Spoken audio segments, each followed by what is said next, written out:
Welcome one, welcome all to the greatest show in the world.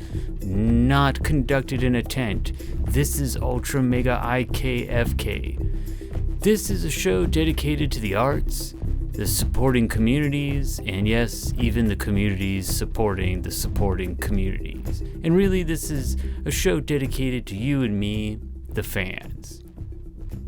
Well, today is a special treat for us here in the band because last night after we were packing up, the booze and medication wore off in the early morning chaos and we saw somebody we've been wanting to talk to for a long old time. Lindsay Silva is a wardrobe designer, cosplayer, model, and burlesque performer extraordinaire. You know her from her appearances in magazines such as Cat's Meow, Retro Lovely, and Venus Cult. You will also recognize her from her multiple vivacious performances from around the SF Bay Area as well as cosplay events from around the United States. Please join me in welcoming my friend, the beautiful, the talented, dark wavetress of the night, Lindsay Silva.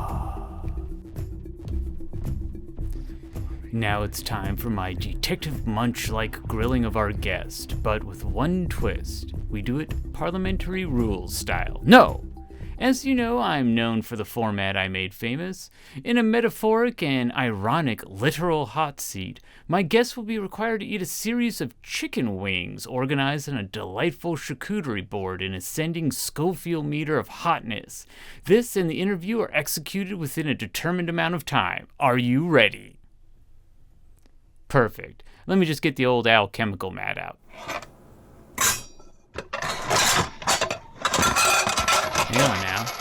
Ow. Dang, candle. Who left that lit? Fire that guy. Dang.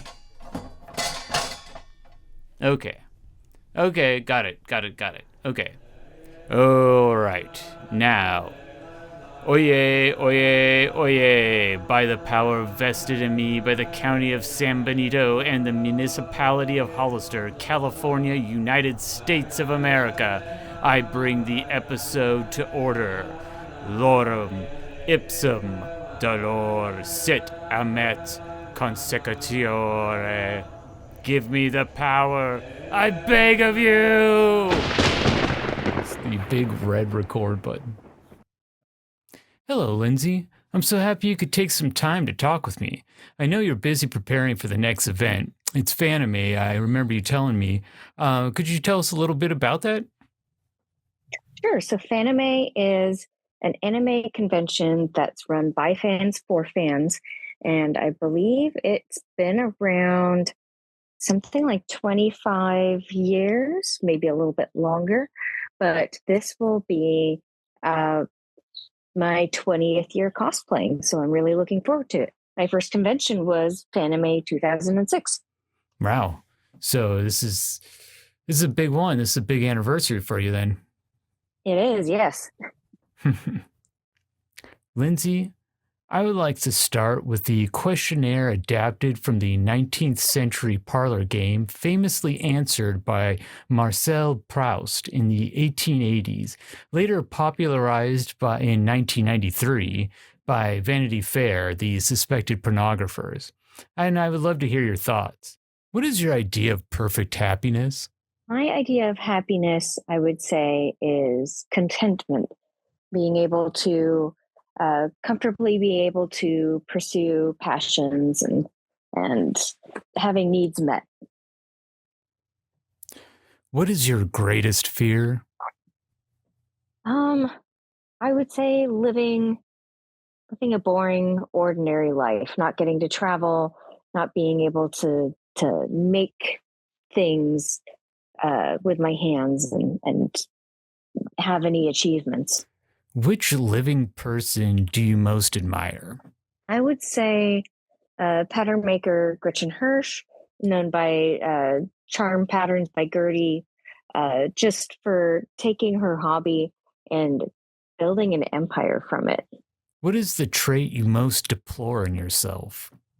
I would definitely say some of my ADHD traits, my struggle with starting projects or even to sometimes finish them in a timely manner. What is your greatest extravagance?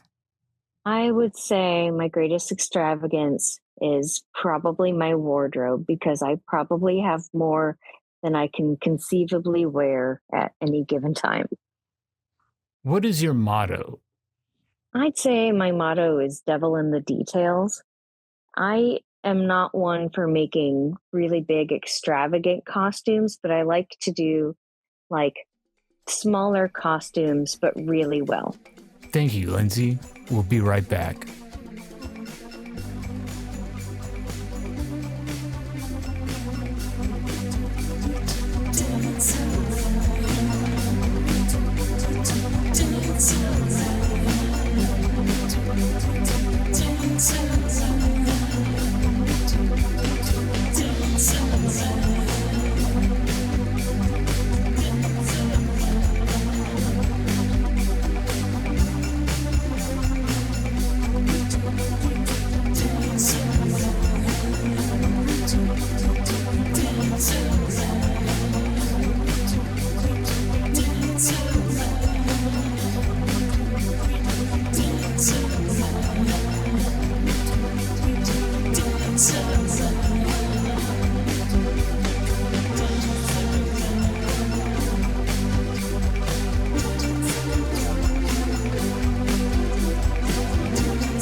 Aloha, Kefa, and what are you doing?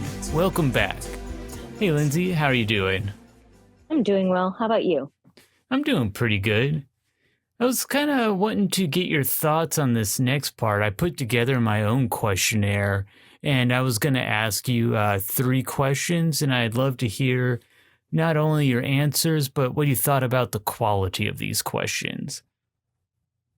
Okay. Also, I'm still not totally convinced that I didn't die in 2018 at the Sir Francis Hospital on Bush Street in San Francisco. So if you can think of any evidence that I'm not a ghost deluding himself into thinking he's participating in the material world, a la The Sixth Sense, I would also be interested in hearing that. I present the hangover portion of the interview. Lindsay, what are you excited about right now? I am excited about this year's Fanime. Excellent. And you have a big showcase coming up in it, don't you? Well, showcase is the wrong word, but you'll be modeling, right? Yes, I'm participating in one of the J Fashion shows, which is a first for me. I'm going to be part of the Elegant Fashion Show Sunday at 2:00. Excellent. 2:00. Be there, everybody. Has anything changed in cosplay, wardrobe, and in that kind of world? Oh, it's been a huge change in the last 20 years, just from even wig technology, different materials for building things. I mean, photographing even. My first camera or my first Fanime, I was photographing on, I believe, a disposable film camera. And now my phone can take almost professional quality photos. Yeah. And video. Shoot. Yeah, I didn't even think about that aspect of it. So would you say things are better now? Because it sounds like the changes are kind of material science and technology. with the like wig manufacturing, and then you have, say, like the cameras and then cell phone technology. With all this technology, would you say things have gotten better? Have they gotten worse? Or is it a más o menos kind of situation? Say if you exclude social media, it's gotten better by tenfold. Like nobody has hardly anybody has an awkward phase anymore versus like back in the day, you couldn't really buy your costumes. And if you could, they'd be kind of sketchy quality. And so everything looked kind of cobbled together. And if you couldn't find the right color wig, you'd have to dye it with Sharpies versus now wigs come in every color. You can get wigs specially made for particular characters. You can buy costumes. But on the other hand, I personally feel like if you go that route, which so many people do, then you end up being like one of 100 of the same character and you all look identical. Yeah, it's kind of a double-edged sword then. I know what you mean. Yes. Yeah. More people can participate now, but then it's you don't have that joy of the building something from scratch. Yeah. It's just all add to cart. And it also, in my opinion, kind of lacks a little character, a little flair the individual puts into their own costuming. But I do understand the low barrier to entry for people who are new, though. That's got to be kind of a good thing, too, though. That's true. My hope would be some of these people would buy the costumes and then have so much fun, and then they want to do a different spin on a character, or they like a character that's more out of left field, and then they kind of have to build it themselves. And so I hope that it turns into like a gateway for people to get more creative with the crafting aspect. What are you looking to do in the next 6 months creatively? I'm hoping to make some accessories to go with my Japanese Lolita wardrobe that I've been building. There are certain things that are either hard to find or just don't seem to exist. And so I'd love to make some accessories to go with some of the outfit ideas I've had planned. Thank you, Lindsay. We'll be right back.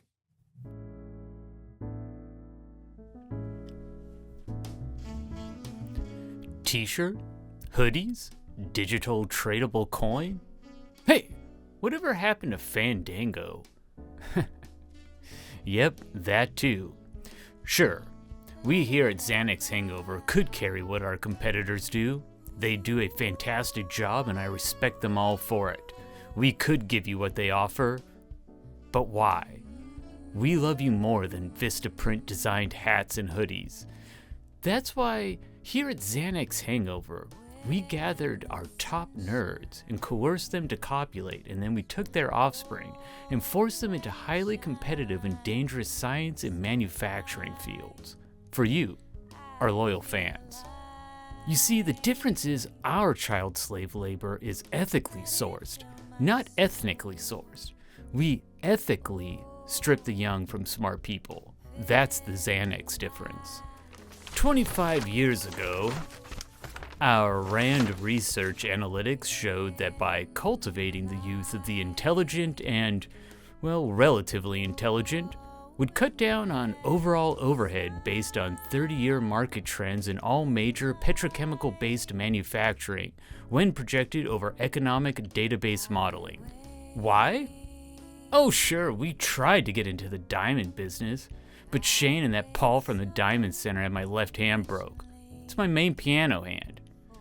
Luckily, you have friends in the music business looking out for you. We thought ahead and procured the slave labor before the economic downturns.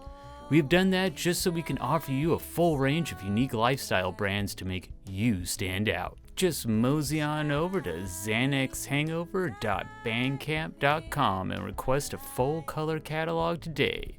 Yippee-ki-yay. Xanax Hangover is compelled by the United States Corporal Penal Code BC 2426 to say not all products sold in the United States are made with foreign child slave labor. Some also contain regular old-fashioned adult slave labor. Estimates based on volume.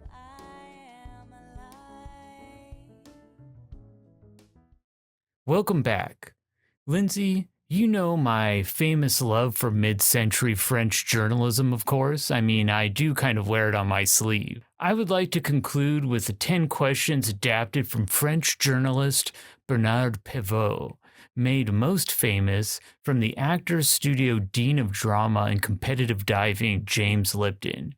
Not to be confused with the weird-looking Russian guy on the Lipton's tea can, though they have a striking resemblance, and that's always struck me as weird and kind of bothered me, right? Anyway, Lindsay, you are as intriguing as you are beautiful. Abundanza, abundantita. Young lady, thank you so much for taking your time to share your experiences with me. Also, I promise to try and not do this in the James Lipton voice too much. Lindsay, what is your favorite word? I would say ambrosia off the top of my head. What is your least favorite word? Let's say moist. What turns you on? I love achieving a flow state while crafting where just the hours just melt away. And what turns you off? The kind of day where nothing seems to be going right and it's just kind of issue after issue after issue, and it's just kind of like trying to ride a bicycle through sand. What sound or noise do you love?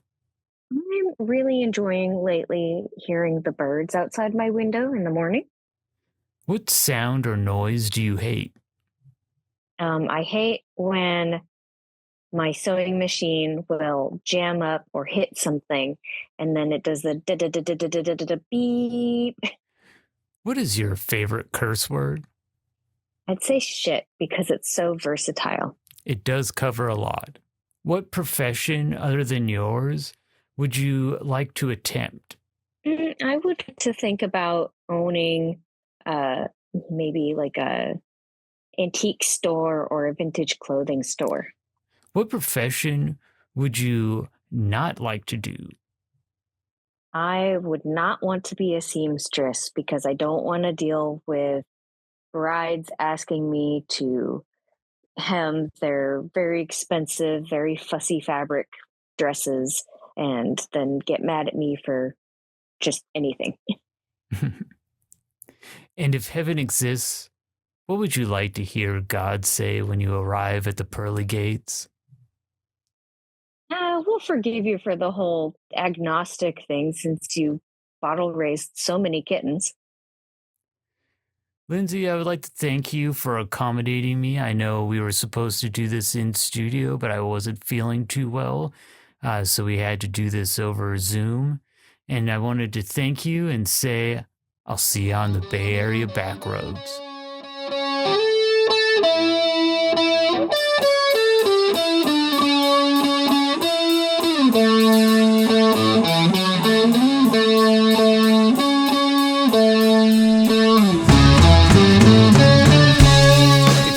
I have an important message I have to share for the community and surrounding counties. The California Department of Lunatics are sending us their top percussionists. Next week, drummer, songwriter, maniac, Eric Coatsworth will be in studio with us. So please, lock up your daughters and lock up your wives and click subscribe, like, and follow us so you don't miss anything. I would like to give a very special thanks to San Jose State Film and Radio Department. The theater too. I don't want to start a Chalamet-esque blood vendetta. Thanks to Joe Netto, Melissa Joan Hart, Lindsay Silva, Joe DiMaggio, and a special little Z to a thankful, burned-out, drug-addled nation. We turn to you. Oh, hey, and come check out our library for free and visit xanaxhangoverx.bandcamp.com for new releases and upcoming dates. One last note, don't forget that all three branches of government are completely compromised in an apparent satanic pedophile ring funded by taxpayer dollars. These people have started a conflict with our historic adversary and nuclear-armed nation of Russia right after they stripped the middle class of equity during a worldwide lab-grown pandemic. Until next time, this is the ghost of Christmas past saying, boys, you're gonna carry that weight. Until next time, a presto.